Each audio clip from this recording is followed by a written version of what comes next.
Hello बच्चों, let's see this question. The question says when 1 mole of gas is heated at constant volume, temperature is raised from 298 to 300 Kelvin. Heat supplied to the gas is 500 joule. Then which statement is correct?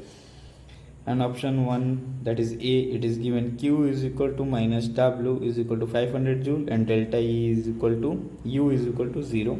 Option number B, Q is equal to delta U is equal to 500 joule and W is equal to 0. Option number C, Q is equal to W is equal to minus 500 joule only, no minus is there, and delta U is equal to 0.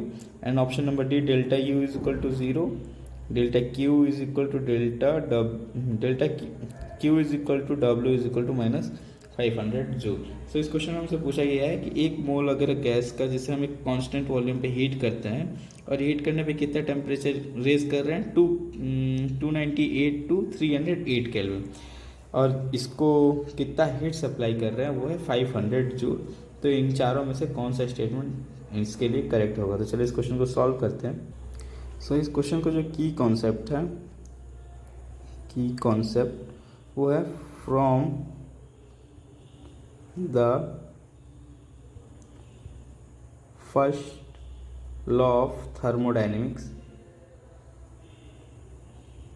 अब first law of thermodynamics हम सभी को पता होता है. वो क्या होता है? Delta U is equal to Q by Q plus W. यहाँ पे डब्ल्यू वर्क होता है, क्यू हीट सप्लाइड होता है और डेल्टा यू जो होता है वो चेंज इन इंटरनल एनर्जी होता है. सो हमें इन द गिवन क्वेश्चन हमें क्यू कितना दिया गया है 500 जूल और जो वर्क डन होता है we know that work done is equal to minus P delta V. P होता है प्रेशर और डेल्टा वी क्या होता है? Change in volume.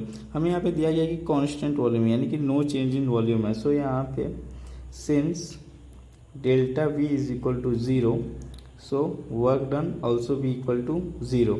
और वर्क डन अगर यहाँ पे हम 0 रखते हैं सो डेल्टा जो यू होगा वो किसके इक्वल हो जाएगा? क्यू के इक्वल. और वो किसके इक्वल है?